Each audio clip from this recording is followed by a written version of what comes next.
Hello everyone, welcome back to the AAS YouTube channel, and this is going to be the 2021 edition of On Anonymity. I first did this one, I guess, about 2 years ago now, and so some things have changed. There's new data on the table, there's new journals on the table, and so it's time to refresh this one on anonymity. So let's go ahead and do it. Okay.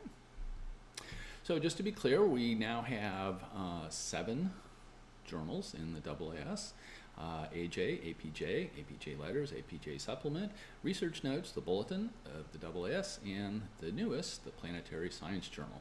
So primarily what I'll be talking about on anonymity is going to concern the top 4 there, the AJ, APJ family, and Planetary Science Journals. Okay, Research Notes is moderated, but not reviewed, and the BAAS can be peer-reviewed if one wants. So that's an option you may want to consider if you're thinking of putting in a BAAS submission. Okay, so those are the journals we're talking about. And this is the roadmap that we're going to cover. So what is the goal of the peer review process? That's the important part. Then why do we use anonymous reviews to support that goal? The option of a double anonymous peer review process. So we got some new data to show there. And then just some odds and ends to end off on a fun note. Okay, so the goal of the sometimes intense peer review process is to improve a manuscript and arrive at publication. Okay, to improve a manuscript and arrive at publication, and this is just how the community does its reviews for the AAS journals, which is unlike some other journals where the main thing is to not get a paper published, take it down. Okay, so as practiced by the community, improve a paper and arrive at publication. So the AAS journals usually uses a single anonymous peer review process, but exceptions do exist. So for example, 2 referees is common for laboratory astrophysics submission, and it's mandatory for the new planetary science journals. In my own scientific editing, I would say I end up with 2 referees on a manuscript for various reasons, about 10% of the time. And so if you happen to be an author and you get 2 referee reports on the initial submission, it's not necessarily out of line. Okay? And so a double anonymous peer review process is an option at the time of submission. And so in a single anonymous review process, the authors are known to the referee, and the referee is anonymous. That's a single anonymous process. In a double anonymous process, both the authors, as we'll get to, and the referee are anonymous to each other in principle. And so that's the difference between single and a double anonymous on who's anonymous to who. Okay. So why do we use anonymous reviews? Okay, so it usually produces better quality referee reports and better quality author revisions and replies that improve a manuscript on the pathway to publication. There are occasions, rare, where the scientific editor will allow a non-anonymous review, and sometimes that can be useful, but in the vast majority of times, it's going to be an anonymous review process because it generally makes things better. And I will say that reflects in my own scientific editing versus times that I have done non-anonymous and anonymous reviews. It's palatably different when you use an anonymous review. People are more straight up, you get better quality stuff. So that's one reason. There's actually 2 reasons why we use anonymous peer review. So this is one. Number 2 is it protects members, especially junior members of our community. If you were to do a completely open peer review process system, referees may be cautious for careerist reasons. Either their own career, their student's career, their collaborator's career. And a fear of revenge is a very real human response, and it's not easily overcome. And that revenge could be on the referee's next paper or their student's paper, their collaborator's paper. It could be on grant proposals. It could be on positions for the next step in a career ladder. So whether that's going from grad student to postdoc to a more stable position, and so on. If you're going to rely on other people writing outside letters, you may be way more cautious than you would be in an anonymous peer review system. Second of all, a critical report, if it's completely open, can carry more consequences in litigious societies. I think I probably live in one of those litigious societies, so that's something to consider. And so if you take those two together, if people become very cautious for career reasons or fear of litigation, then the peer review process can slide toward a mediocrity. People are scared to say what they really think about a given article or about the science in the article, how the data analysis is done, etc. And so you slide into this sort of everything's okay mode. And I don't think we want to go there. On the other hand, an open peer review system would probably encourage referees to provide a more thorough and at times tactful and constructive report. Certainly if your name was attached to it, you'd be a little kinder.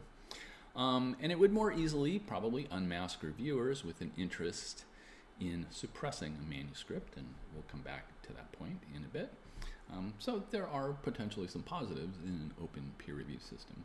But again, the two main reasons that we do anonymous are, one, better reports, better replies, and it protects our members in a peer review process. Okay? In either case, if you want to change the anonymous peer review system, the goal has to be to improve the quality of the process, and where quality is determined by filtering manuscripts for publication. Not everything that is submitted should be published in the AAS journals, and generally making suggestions on how to improve a manuscript along the pathway to publication. Okay. So on double anonymous review processes, why might an author select a double anonymous option? Well, some researchers think that it would result in a more impartial assessment of their manuscript. Referees may harbor or exercise a conscious or unconscious bias against researchers from certain institutions, from certain countries, from certain groups, or on the flip side, they may be kinder and gentler to those who are well known. And so double anonymous reviews, the argument goes, mitigates these risks of conscious or unconscious bias one way or the other. So we've been doing this experiment for the AAS journals for about 2 years now. And the uptake of people who choose the double anonymous review is of order 2% of all the manuscripts submitted. So it doesn't have a lot of uptake in the current experiment. And so submissions with a double anonymous review were accepted at the same rate within about 1% as single anonymous reviews. And so I did this data crunch approximately about a month ago for the past 2 years worth of data for articles in the AJ, APJ, and mandatory PSJ, and took a look at the final decision, whether that was to accept or reject. And so I did that comparison. So I did that data analysis. And they're the same within about 1% or so. I will make the comment, and other scientific editors have made it as well, is that when you do have a double anonymous review, it can be more challenging to secure a referee. There are some members of the community who will not review an article if it's a double anonymous. They feel like they should know who the authors are so that they can write a proper review. So it is a little more challenging, but not impossible. Okay. So if for a double anonymous review, and this is going to you authors, we redact when it comes in and you choose the double anonymous, we take out the author names, we take out the affiliations, and we take out the acknowledgments in communications with the referees. Now, of course, the authors and the referee are known to the editor. They have to know, what's going on. But when it goes to the editor, names, affiliations, acknowledgments are struck out. And this takes time and effort by the managing staff to do this. It's still kind of a hand process a little bit to make this a go.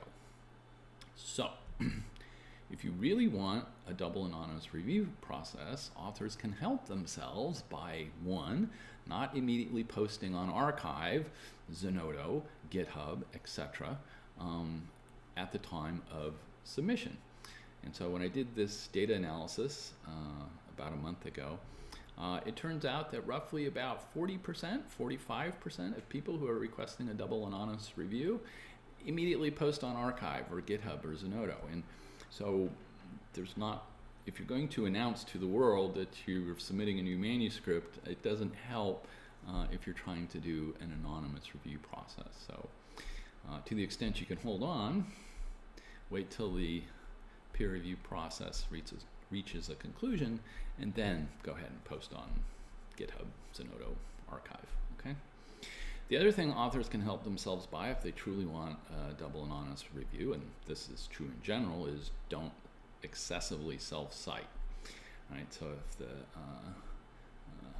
references come in and 50-60% of it is all to one particular group or one set of authors, it's a pretty strong giveaway who the authors are. So you can help yourself by not self-citing. In addition, in your prose, you want to avoid sentences like, or fragments like, as we showed in X et al. 2021. Okay, so that's pretty much of a dead giveaway of who the authors probably are. So you want to avoid those kind of sentences as well.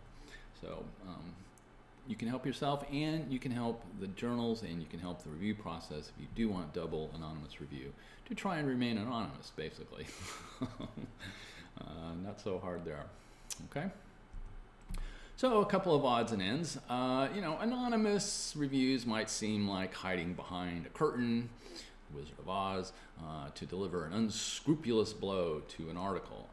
But your scientific editor is there to ensure that this doesn't happen. That is part of the job description, is to make sure somebody's not trying to suppress, purposely or otherwise, publication of an article. And so there's also value in keeping this process impersonal between the authors and the referee, with the discourse mediated by the scientific editor. And that's generally why the scientific editor is in the process. And the scientific editor structure that we use is one facet of a multi-pronged effort to ensure scientific integrity in the field. And that includes trying to suppress a manuscript for any number of reasons. Okay, so improve a manuscript and bring it to publication. One of the favorite games that authors play, of course, is to identify the identity of the anonymous reviewer. I know it's person X, and people who come to me and tell me that the report is terrible and that they know person X is behind this, and for any number of reasons. Of course, I'm not going to confirm or deny who the referee is, but 99.9% of the time, they're wrong. So it's a game. I play it. Other people play it. Everyone, I think, plays it. But and it's a fun game in some regards. But don't take it too seriously. Odds on, way odds on, you don't know who the anonymous reviewer is. Okay, and that goes back to the other point about careerist reasons. Right? Why do we do it? And that's what I had to say on Anonymous in 2021. And so thank you very much for listening, and I will see you on the next one. Bye-bye.